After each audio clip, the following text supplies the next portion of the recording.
Good day to all of you students. Today I shall teach you class 10th history lesson 2nd. Name of the lesson is Nationalism in India and it's a part 2nd of this lesson. Student, it's a part 2nd and it starts from here. Mahatma Gandhi returned to India in January 1915. Mahatma Gandhi जो है जनवरी 1915 में जो है भारत आ गए थे.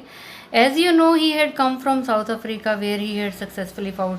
जैसे आपको पता है कि वो as you know he had come from South Africa और वो जो भारत में आए थे स्टूडेंट वो साउथ अफ्रीका से आए where he had successfully fought racism with a novel method of mass agitation which he called Satyagraha. तो student as you know he had come from South Africa. आपको पता है कि महात्मा गांधी जी 1915 में साउथ अफ्रीका से भारत में आए थे wear he had successfully fought. और साउथ अफ्रीका में क्या था कि महात्मा गांधी जी ने जो फाउट किया था रेसिस्ट रेसिस्ट होता है स्टूडेंट जातिवादी, रिज्म होता है राज्य. वहाँ पे उस समय जो जातिवादी जो जात पात के भेदभाव थे वहाँ पे और जातिवादी शासन था वहाँ पे with A novel method of mass agitation. और वहाँ पे मास एजिटेशन था कि लोग जो थे उसका विद्रोह कर रहे थे विच ही कॉल्ड सत्याग्रह, जिसको जो है गांधी जी ने सत्याग्रह बोला. The idea of Satyagraha emphasis the power of truth. और जो आइडिया ऑफ सत्याग्रह था वो इस पे जोर देता था कि सच्चाई की शक्ति है and the need to search for truth. और वो सच्चाई की जो है तलाश सच्चाई की जो है and need to search for the truth. और उन्हें ज़रूरत थी कि वो सच्चाई को जो है सर्च करें, सच्चाई की जो है तलाश करें. It suggested that if the cause was true, if the struggle was against injustice, then physical force was not necessary to fight against oppression.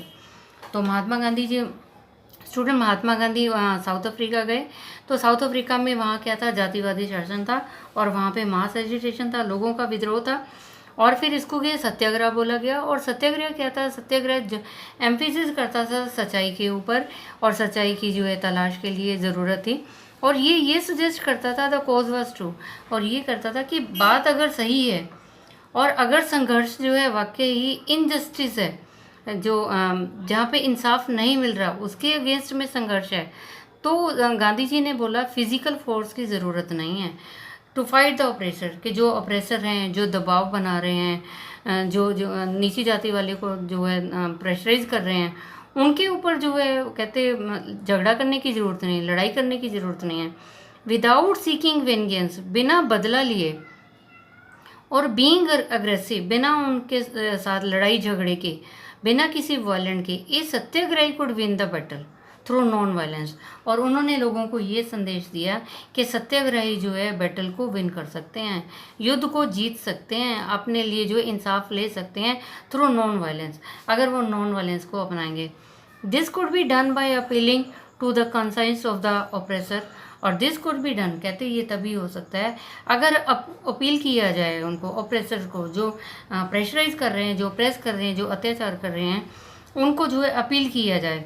Including the oppressors, जो ऑपरेसर्स हैं, had to be persuaded to see the truth. उन्हें बोला जाए, उन्हें मनाया जाए कि सच्चाई को देखिए, सच्चाई की तरफ देखिए, instead of being force to accept. इसकी बजाय कि उनको फोर्स किया जाए, उन पर दबाव बनाया जाए कि आप इसको स्वीकार करो, उनको सच्चाई दिखाई जाए through the use of violence. और through the use of violence, accept the truth through the use of violence. और कहते इंस्टेड ऑफ बीइंग फोर्स, कहते इसकी बजाय कि वो स्वीकार करें सच्चाई को वायलेंस से, उनको जो है नॉन वायलेंस तरीके से समझाया जाए, शांति से समझाया जाए कि सच्चाई ये है. By this struggle truth was bound to ultimately triumph.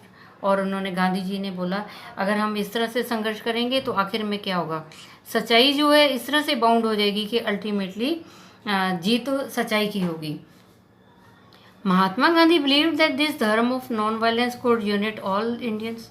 और महात्मा गांधी जी को ये भी विश्वास था कि ये जो धर्म है नॉन वायलेंस का, अगर हम अहिंसा को अपनाएंगे, हिंसा को नहीं अपनाएंगे, अहिंसा को अपनाएंगे, तो जो इंडियंस जो हैं सारे यूनिट हो सकते हैं, एक हो सकते हैं, भारतीयों में एकता हो सकती है. आफ्टर अराइविंग इन इंडिया, और जब भारत में महात्मा गांधी जी आए, Mahatma Gandhi successfully organize satyagraha movement in various places. और जब महात्मा गांधी भारत में आए तो उन्होंने सत्याग्रह आंदोलन शुरू कर दिया बहुत सारी जगह पे.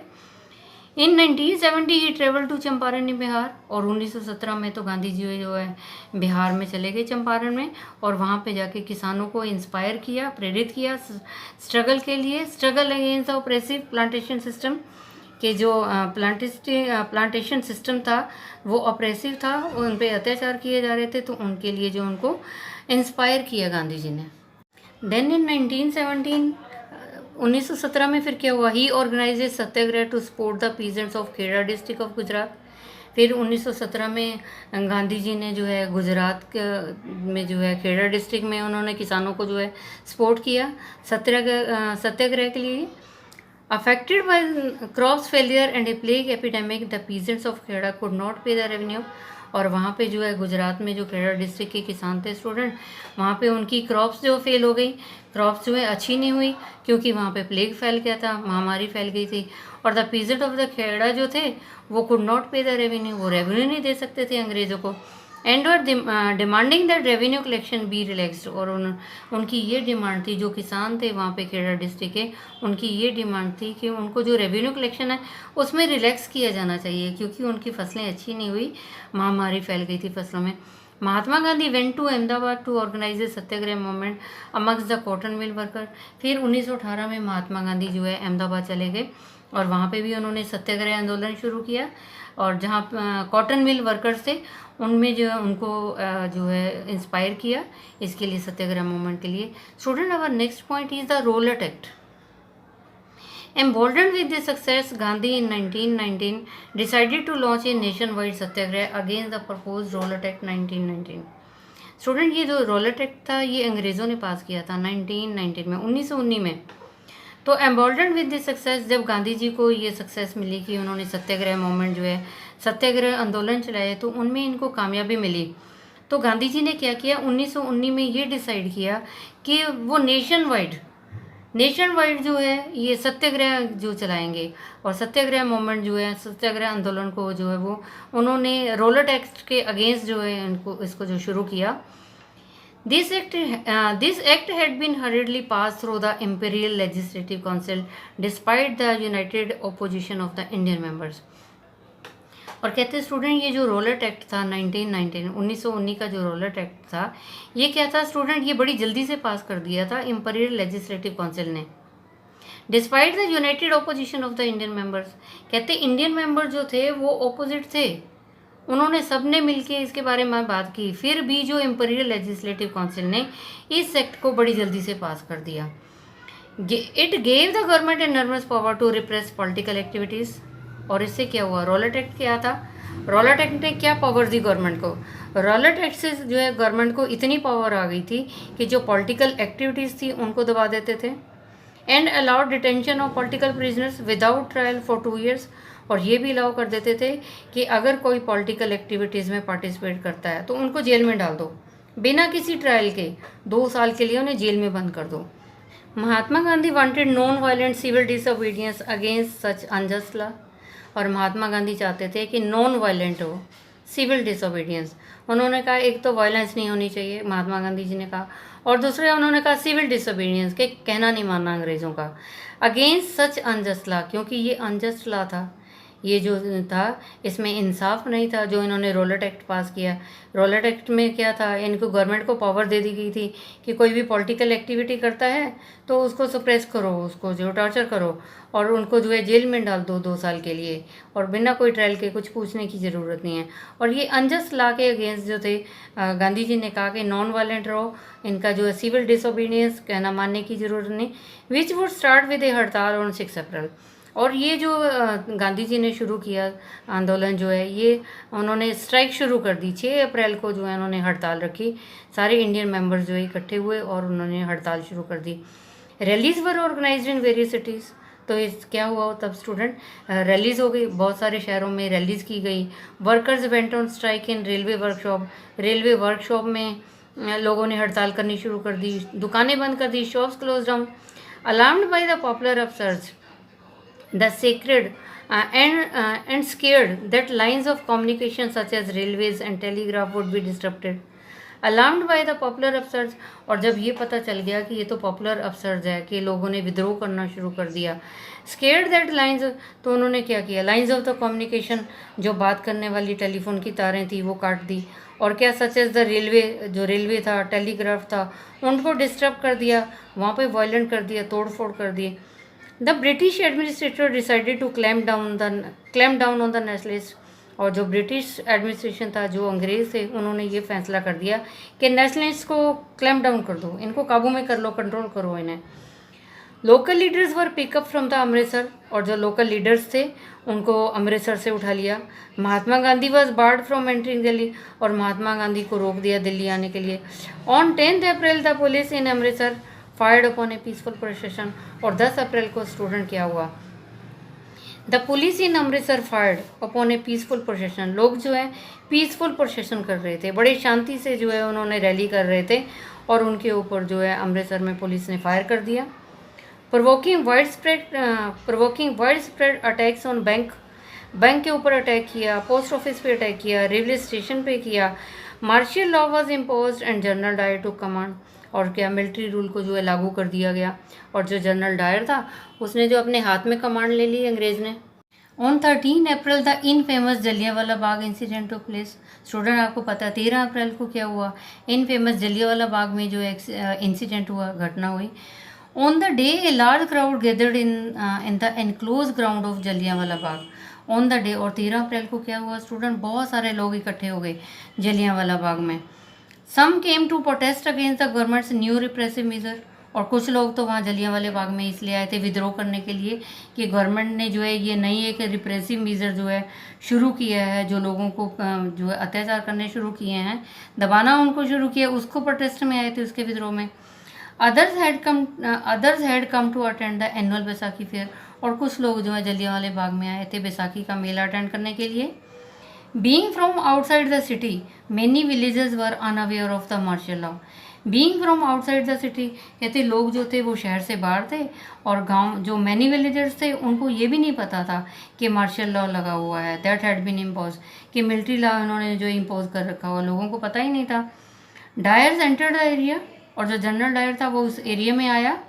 Block the exit. और जाने वाले रास्ते बंद कर दिए, जाने वाले जो पॉइंट थे बंद कर दिए उस रास्तों को। Open fire on the crowd. और उसने जो है वहाँ जो भीड़ थी अंदर जलियांवाले बाग की, गेट तो बंद कर दिए, और जो अंदर भीड़ थी उनके ऊपर जो है फायर कर दिया, शूट कर दिया उन्हें। किलिंग हंड्रेड्स, बहुत सारे 100 लोग जो हैं उनकी डेथ होगी। His object as he declare letter.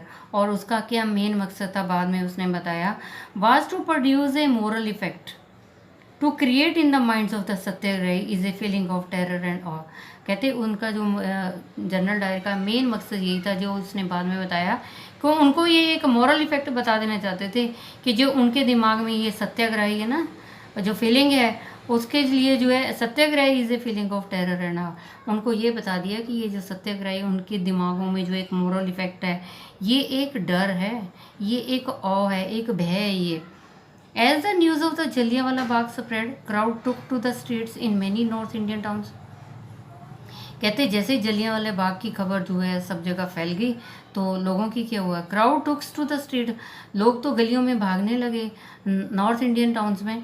There were strikes, वहाँ स्ट्राइक हो गई। क्लैशेस विद द पुलिस, और पुलिस के साथ टकराव हुआ। अटैक्स द गवर्नमेंट बिल्डिंग, जो गवर्नमेंट बिल्डिंग थी उनको उन पर अटैक किया गया।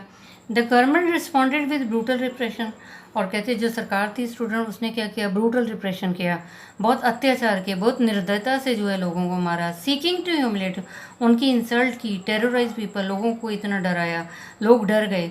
सत्याग्रही were forced to rub their nose on the grounds, और जो सत्याग्रही थे वो तो उनको मजबूर कर दिया कि ज़मीन पे अपने नाक रगड़ने लगे। क्रॉल्स ऑन द स्ट्रीट्स, गलियों में रेंग के जाने लगे। एंड डू सलाम, और सल्यूट करने लगे। टू ऑल द साहिब, सारे जो अंग्रेज थे उनको सलाम करने लगे, सल्यूट करने लगे।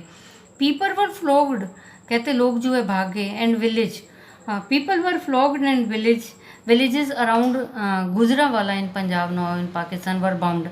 कहते लोग जो है वहाँ पे लोग डर के भाग गए, और जो वहाँ के जो गाँव थे स्टूडेंट, गुजरावाला, पंजाब में जो गुजरावाला जगह थी, अब वो पाकिस्तान में है स्टूडेंट जगह, वहाँ पे बम फेंक दिया। सीख वायलेंस स्प्रेड, और वहाँ पे वायलेंस हो गई, हिंसा हो गई। Mahatma Gandhi called off the movement, फिर महात्मा गांधी ने जो ये जो मूवमेंट था, आंदोलन को जो है बंद कर दिया जब इस तरह से हालात हो गए। While the Rowlatt satyagrahi had been widespread movement, और कहते जो रोलेट सत्याग्रही था had been a widespread movement. Rowlatt जो है ये तो बहुत एक वाइड स्प्रेड मूवमेंट बन गया था। और it was still limited mostly to the cities and town, लेकिन फिर भी कई सिटीज़ और टाउन में जो है लिमिटेड था। Mahatma Gandhi now felt the need to launch a more broad based movement in India.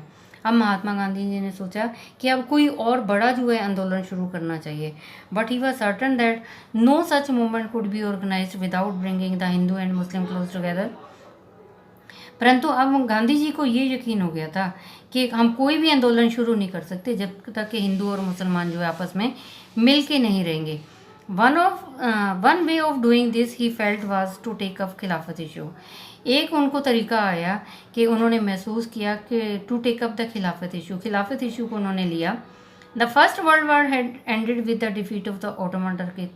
और खिलाफत इशू में क्या था स्टूडेंट, जब पहला विश्व युद्ध हुआ था तो उसमें ऑटोमन टर्की जो है वो हार गया था। And there were rumours that a harsh peace treaty was going to be impose on the Ottoman emperor.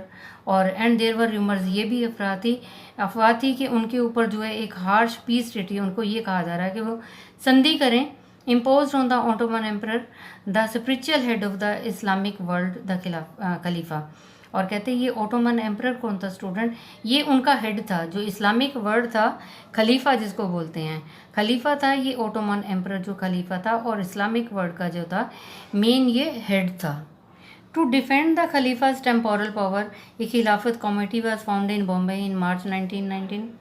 कहते to defend the Khalifa's temporal power, कहते खलीफा की पावर को बचाने के लिए, जो खलीफा उसकी जो पावर को बचाने के लिए क्या हुआ स्टूडेंट, उन्होंने एक कमेटी बनाई, खिलाफत कमेटी बनाई बॉम्बे में इन मार्च 1919 में।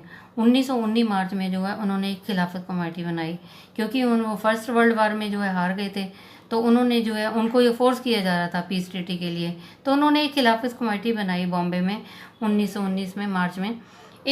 A young generation of Muslim leaders like Brother Muhammad Ali and Shaukat Ali began discussing with Mahatma Gandhi about the possibility of united mass action on this issue। तो student क्या हुआ, उनके young generation जो leader थे, जो मुस्लिम leader थे, मोहम्मद अली और शौकत अली, इन दोनों ने क्या किया, महात्मा गांधी से डिस्कस किया और इन्होंने कहा कि हमें जो है हम इस इशू पे जो है यूनाइटेड हो जाते हैं, क्योंकि दोनों को प्रॉब्लम थी, जो हिंदू थे उनको भी प्रॉब्लम थी, जो मुस्लिम थे उनको भी प्रॉब्लम थी, तो इन्होंने कहा कि हम आपस में एक हो जाते हैं इस इशू पे। Gandhi ji saw this as an opportunity to bring Muslim under the umbrella as a unified national movement। और गांधी जी ने भी कहा अब तो मौका है कि हिंदू और मुस्लिम जो है यूनिफाइड हो जाएंगे इस नेशनल आंदोलन के लिए, राष्ट्रीय आंदोलन के लिए। At the Calcutta session of the Congress in September 1920, he convinced other leaders of the need to start a non-cooperation movement in support of Khilafat as well as for Swaraj। तो student at the Calcutta session of the Congress in September 1920, सितंबर 1920 में Calcutta session था कांग्रेस का Calcutta session सितंबर 1920 में। उसमें जो है गांधी जी ने लीडर्स को जो है कन्विंस किया, उन्होंने ये बोला कि ज़रूरत है to start a non cooperation movement, अब ज़रूरत है कि हम नॉन कोऑपरेशन मूवमेंट स्टार्ट करेंगे इन सपोर्ट ऑफ खिलाफत। और खिलाफत जो है जो ऑटोमन एम्पायर था, ऑटोमन टर्की था, उनके साथ मिलके जो है उन्होंने कहा कि हम जो है नॉन कोऑपरेशन मूवमेंट चलाएंगे। नॉन कोऑपरेशन होता है कि वो कोऑपरेट नहीं करेंगे अंग्रेज़ों को, तो उन्होंने सपोर्ट किया, खिलाफत को सपोर्ट किया और अपने स्वराज के लिए भी, तो उन्होंने जो है नॉन कोऑपरेशन मूवमेंट स्टार्ट किया। Student I have taught you part second of this lesson. Rest of the thing I shall tell you in the next education video. I think you might have understood. Student, you tell it to other students so that they can also understand this lesson. And students, stay safe, stay at home, obey your parents. Thank you. Have a nice day. God bless you all.